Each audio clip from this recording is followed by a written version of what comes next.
From KGW News, this is Straight Talk with Laurel Porter. Hello and welcome to Straight Talk. I'm Laurel Porter.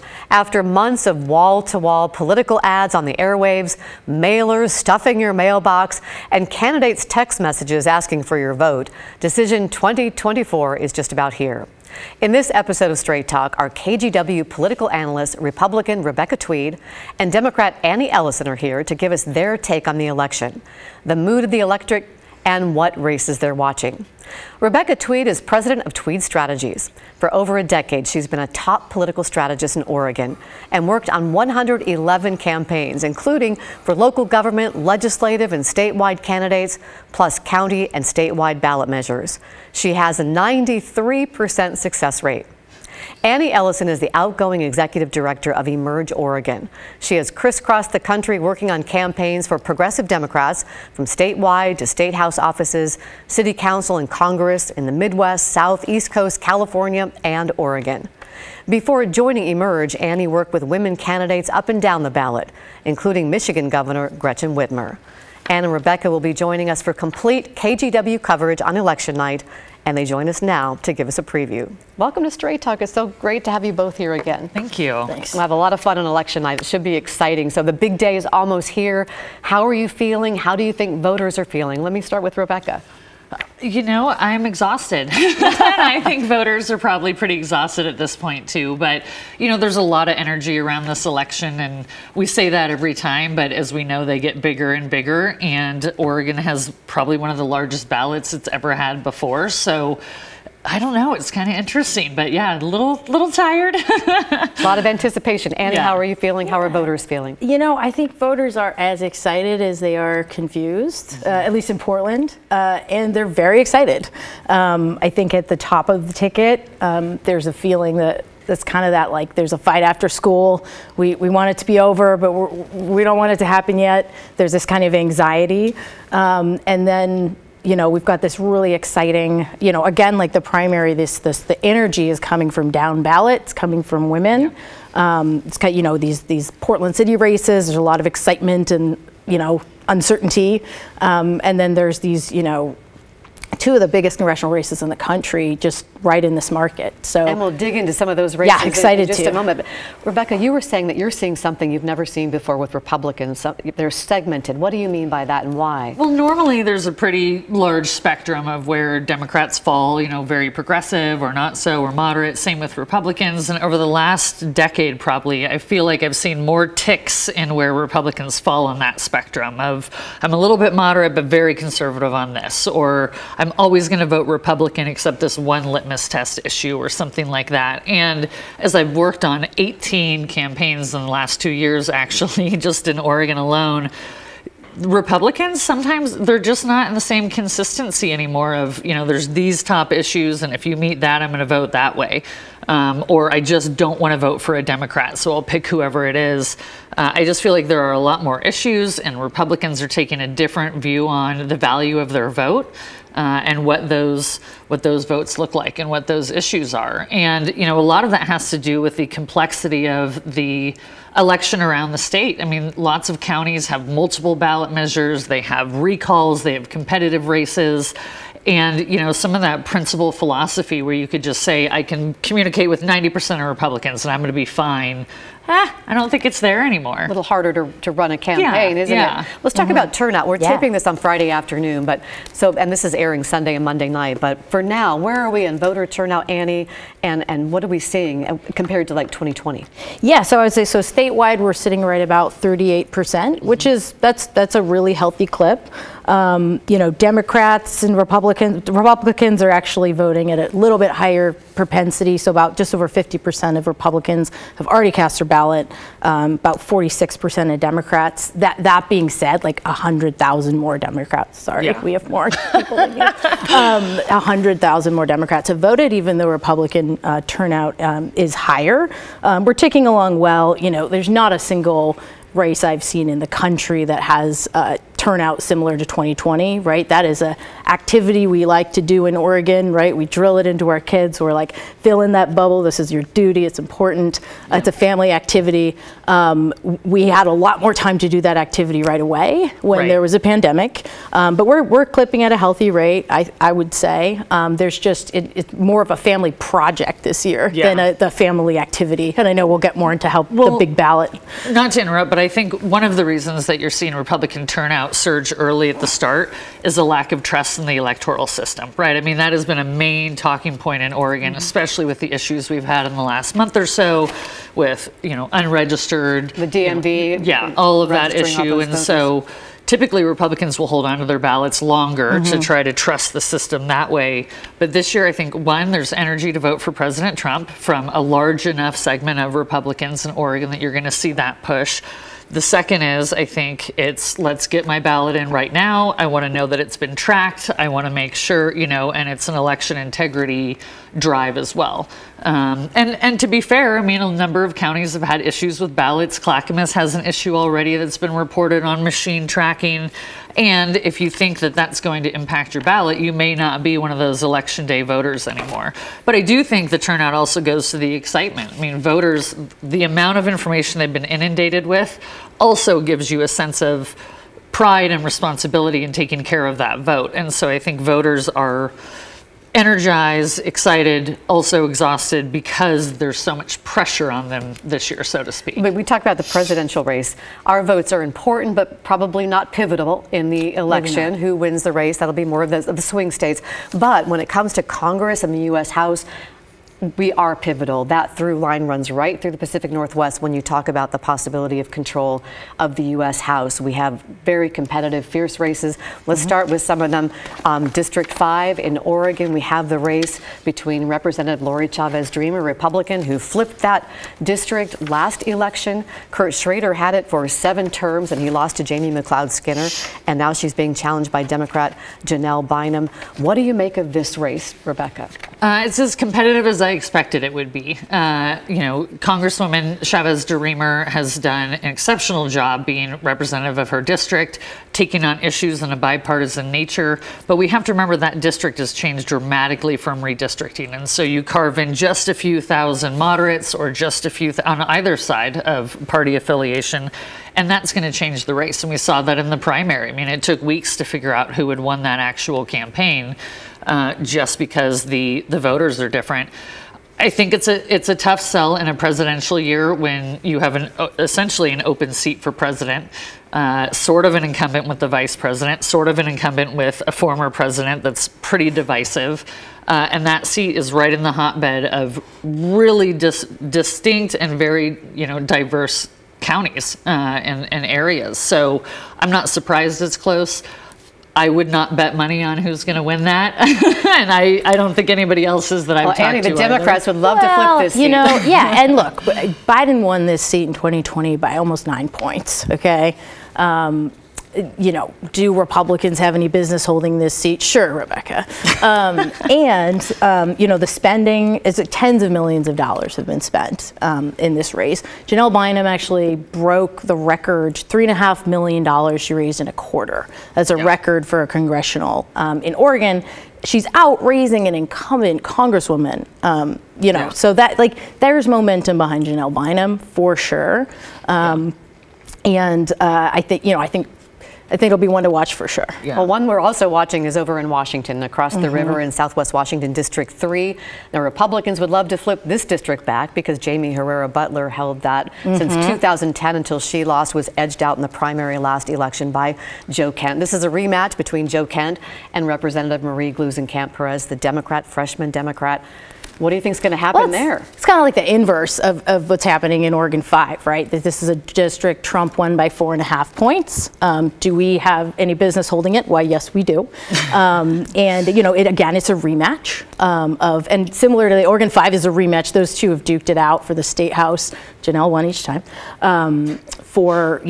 There's kind of this rematch energy going on. But that, same tens of millions of dollars. But I would say The incumbent she's raised about 10 million, and Joe Kent's raised about 2.5. So the outside spending is about equal, about 12 million aside. But this is like, you feel it when you're watching television. That's all you can see, right? Those ads for those. You're going to feel $25 million of advertising. You're going to feel it like all the time. Nonstop. Well, let me just touch on District 4 and 6 in Oregon. Val Hoyle, Monique Despain, the Republican. Val Hoyle is the Democratic representative who succeeded Peter DeFazio. And then in 6, we have the new district between Val Hoyle and a rematch there again with businessman Mike Erickson. Do the Republicans, Rebecca, in either of those races have a reasonable chance of winning? I don't think this cycle they do. I mean, Congresswoman Hoyle holds a seat that on paper looks like it is flippable, and it probably could be if there was a long-term plan for how to communicate with those voters, but I think that's pretty solid. With Congresswoman Salinas and Mike Erickson, you know, she's still pretty new to the district. I mean, I live in that district. I run into people all the time that don't know who she is, even though she served for a long time. They do know who Erickson is. He's put in a fight targeting the right voters, but I think at the end of the day, the more you add to people to think about, the more they go to their comfort zone, which I think we're going to see across the board. And an incumbent will have a lot of pull right now. Party's going to have a lot of pull. The more people go down their ballot, or if they go from bottom up, they're going to get tired at some point, and they vote where they're comfortable. So I think they will both stay with the Democratic congresswomen that represent it. But you know, voters will be watching. We'll be watching on election night. Let me jump to the statewide ballot measures. I want to just touch on there's 5 statewide ballot measures. Let's talk about a couple of them. Measure 118 is the Oregon rebate measure. It would tax large companies and give all Oregonians a rebate of $1,600 each. Widely opposed by Oregon business organizations, politicians across the aisle, but getting a lot of support from out of state in California for people who support universal basic income. What do you think is going to happen there, Annie? I would say just, you know, by all the measures we win elections, which is money votes press, the $16 million that's been kind of this unified voice put behind, I believe it's just called Stop the Costly Tax or something. You know, I think I see this one probably going down on election night. What about you? Yeah, 100%. I mean, it's a remake of Measure 97 that we saw in 2016, also when President Trump was on the ballot against Hillary Clinton. But, you know, I think it's going to go down pretty large, actually. But Oregon is, you know, it's a testing ground, right? And I think that's why we're seeing money from out of state try to push for this. But I think consistently people are not buying the free money argument. Everybody's in a tough time right now. We all know there's no such thing as free money, or we wouldn't be in a recession. And the last time we got free money, we got into a recession. Yeah, so I think that one will fail. Okay, Measure 117. This is the ranked choice voting, taking Portland's experiment with ranked choice voting and taking it statewide to statewide races and federal races. How are you going to vote? Yeah. Well, I never share how I'm going to vote. I think it will probably pass. It sounds like a good idea. The spending is, you know, way unbalanced between the yes and the no. You know, how people equate it to how ranked choice voting is going in Portland and what Multnomah County and Portland will impact it, but probably it will pass. It sounds like a good idea. I think it's confusing and not a great idea, but I think the campaign has been successful in their message so far. Yeah, I think it's an interesting choice. It's interesting timing, right? When the biggest county in the state is kind of muddling through these exciting ballot projects that we all have still sitting on our kitchen tables, myself included. You know, it's really exciting to see when a ranked choice election, when the results come in, and we'll be feeling that on election night. I think it's an interesting choice to put on the ballot before people have had the chance to do it. I still think it'll probably pass. Well, let's touch on the county races. A couple of the county races in Multnomah County really could affect the dynamic of the county commission. And we have 2 hot races, one in District 1 between Administrative Law Judge Vadim Mazursky and Megan Moyer, the Public Policy Director for Basic Rights Oregon. And then we have in District 2, we have former Portland Mayor Sam Adams and social worker and former head of the City-County Joint Office of Homeless Services, Shannon Singleton. What's your take on these 2 races, Annie? So I would say the District 1 race, right, you have two people with, you know, a lot of experience working in and around government, who are supported by a lot of the same people. They've never held elected office, right? But they're supported by a lot of the same people, right? Like you see the Portland Metro Chamber has given a thumbs up to both of them. You get the sense that if Vadim wins, some of the people backing Megan Moyer could work with them. You get the sense if Megan Moyer wins, the people backing Vadim could probably work with her, right? There's not a ton of differentiation on where they are on the big issues, right? Not the same in District 2. District 2 is a completely different story, right? Like you kind of have Sam Adams like running against the county. to be the county, right? And he's these two candidates, Shannon Singleton and Sam Adams, they've been fighting each other for way before this race started, right? When Sam Adams was saying let's build these big tent sites, Shannon Singleton was running the program at the county saying no, don't do that, right? Like they've been proxy fighting over how the county should address homelessness for a long time, right. And now they're just fighting in public. Different situation. The people backing Sam Adams are not okay. With the other candidate, people backing Shannon Singleton, probably not okay with her opponent. And so, and there is this balance of power on the county commission. You've got, right, Vince Jones Dixon is he's still got to go on the ballot, but he's all but elected, and Julia Burnham-Edwards. And so it's like, is it going to be the chair versus the world, or is it going to be the chair and some allies? We'll see who wins those two races. Rebecca, I want to talk about Clackamas County, the race between incumbent Chair Tootie Smith and former Sheriff Craig Roberts. It's a nonpartisan race, but politics have really come into this, haven't they? Tootie's a Republican and Craig Roberts is a Democrat. Yeah, well, they're both very well-known figures, and party affiliation aside, although it's very clear to people where they come from because they've been so well known, they've had positions, they've had public policy roles for quite some time, and people's experience with them has been very different. Clackamas is also very, very political. I mean, it used to be kind of political, and you check it out after Multnomah and Washington and Lane and Hood River, but I mean, Clackamas is really a go-to spot right now. When you look at Multnomah and Washington, you kind of just leave those alone. If you're a conservative running, you just wait your turn in 10 years maybe.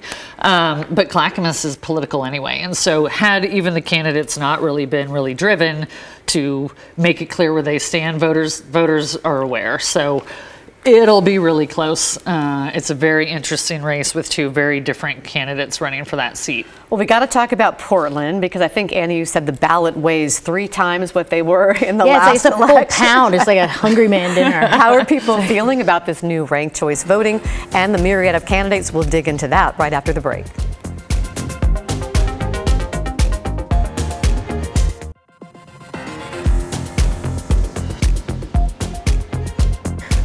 Welcome back to Straight Talk. I'm Laurel Porter. We are looking ahead to the general election, and we are so close now with our KGW political analyst, Democrat Annie Ellison, and Republican Rebecca Tweed. Once again, great to have you here. So we got to jump in to Portland. That's just ushering in a new form of government with ranked choice voting, the city moving to this mayor, city administrator, away from the commission form of government it's had for over 100 years. On top of that, we have these ballots with a myriad of candidates.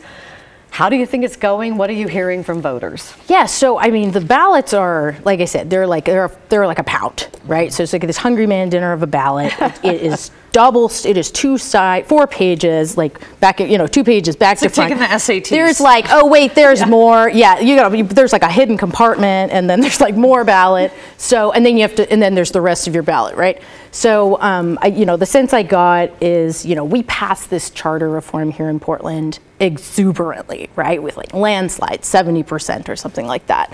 And it's kind of like we've like signed up for this elective class that we were really excited to take. And now the class project is due. And we just, we're like, who's got the notes? Like, who went to class? How do we do it? Like, let's check it out. Oregon voters, like, we take voting very seriously, right? We drill it into our kids, that it's important, and but people are going to do it. They like to be informed, though, right? And the question I'm getting the most is, why are there so many people? Like, why does it look like this? And I think that's because of the newness of it. Right. But generally, I think people are excited. They're uncertain but they're excited and like kind of like we're doing this, you know, do your class project, right? Like there's one in every household that's like, okay, we're doing this. Usually it's an activity. What's your take? This year it's a project. Well, I think it's on trend with what we've seen over the last number of years as more and more people are running, more people are getting involved. It goes towards some election reform, which is what I think a lot of, like that's part of one of my big takeaways from this whole watching the entire cycle. When you have ranked choice voting here and you have it in Lane County and you've got it in different places, then you've got Portland testing this out across the board. You know, people are more engaged. They're running for office more often. They're answering the call to do something. And you have this complicated system now that, you know, as we've talked about, voter confusion is voter suppression. And so I'll be interested to see how many people participate in the ranked choice voting and get it right just because of the process. But again, I mean, I think it reflects that Oregonians and people in general, voters, they're more energized to do things. They're more excited to get involved. Are we trying to do too much to tap into that by creating a system that's 4 pages of multiple choice bubbles that no adult has figured out and has filled out in 50 years, right? But the city council, like talk about people getting engaged. There's just over 100 candidates, and it's a whole different atmosphere out there, right? Yeah, the culture is just so different with ranked choice, right? It's not, you know, ads that probably just ran in our break, right? Or like, she's the worst. No, she's the worst. She's even worse, right? And whereas with ranked choice, it's like, hey, I'm over here if you want to put me second, right? And so we see it, like we're seeing, you know, candidates for Halloween last night, they're dressing up, sharing costume. If you're planning a Halloween costume with somebody, like you get along pretty well, and you don't see that. I've never seen that with 2 candidates running for the same seat, vying, competing with each other, saying, hey, let's coordinate around this awesome democracy costume. Let's, you know. Well, it's such a different, and sorry to interrupt, but it's such a different way to campaign. Like, I've never run a campaign to come in second. Like, that is against everything that I've been doing for 20 years. But it makes a big difference. Yes. Ranked choice voting, right? Yeah, and if you had that conversation, but, you know, I've worked in campaigns where there's been 4 or 5 candidates trying to get to a runoff, and they've tried to say, like, well, if it's just the 2 of us, and I'm like, no, we get to 50 plus 1. But that's not how the system works. So as a consultant, I'm interested in watching it. As a voter, I'm interested. As a strategist, I think I'll just be interested to see how it works and where voters come on it. I've not heard anybody from Portland tell me, I love the way that I voted this year. All I get are questions or the social media posts, Ryan about it. You've got mailers from the county that I assume people are making mistakes if this is out there. Vote for one number one. Only one number one. More than one number one choice, right? If you vote for the same person 6 times, God bless you, it's only going to be counted once. But if you vote... To me, what is the ranked choice voting? What is the 100 people running for office? What's that a reflection of in Oregon politics, right? And to me, that's people are getting more engaged. What does that actually look like, right? I don't want a false sense of security to see, you know, oh, we have all this spending or we have all of this, and then you don't actually see it come out on the voter box. Well, why is the Republican Party endorsing some candidates even though it's a nonpartisan race? Did anyone invite you to this party? Yeah, well, I mean, there is a diverse number of candidates, right? And they represent different issues, and it goes a little bit to the spectrum I was talking about of Republicans getting involved in seats they wouldn't get involved in. But to have any voice, and I'm thankful that Republicans who feel like they haven't had it in representation are getting engaged and saying, hey, of all the candidates, here are a few that we like, and here's people we want to talk to. You know, good for them for that. And I think it is important to let people know there is a spectrum of people to vote for, and some of them are more conservative on issues, some of them are not. The Democratic Party gets involved in, you know, supporting some Republicans, and that doesn't always work in our favor. You saw that in how Republicans endorsed some of those candidates, and people were like, oh, wait, what? So, let me give you each about 20, 30 seconds for a final thought. We're almost out of time. Annie. Sorry, on the ranked choice? Or just in general in the election. I think first of all, your ballot is safe in a ballot box. If I was going to end on if you do one thing, finish your class projects with your family. It's fun. Sit down, bring a snack, work through the ballot. It's worth it. And don't be afraid. The ballot boxes are fine. And Rebecca. From a social studies standpoint, I think more than ever we're going to see people that are not voting straight down their ballot party-wise. They're not voting straight down a slate of measures. The Republican Party and Republicans are split on Measure 115 quite a bit. That's the impeachment one? Yes. So I think it'll be a very interesting study in how people are responding to the top of the ticket, which is confusing. Feel free to write in Rebecca Tweed for president. I did it in 2020. But I think people are just making really specific decisions in their votes this year. Rebecca, Annie, thank you so much for joining us here on Straight Talk. We're going to see them on election night. And be sure to vote. Your ballots are due in a drop box by 8 p.m. on Tuesday or postmarked on that date. And be sure to join KGW starting at 5 p.m. for complete election coverage. And we'll have a live streaming show with Rebecca and Annie and Congressman Blumenauer on KGW+. We'll see you on election night.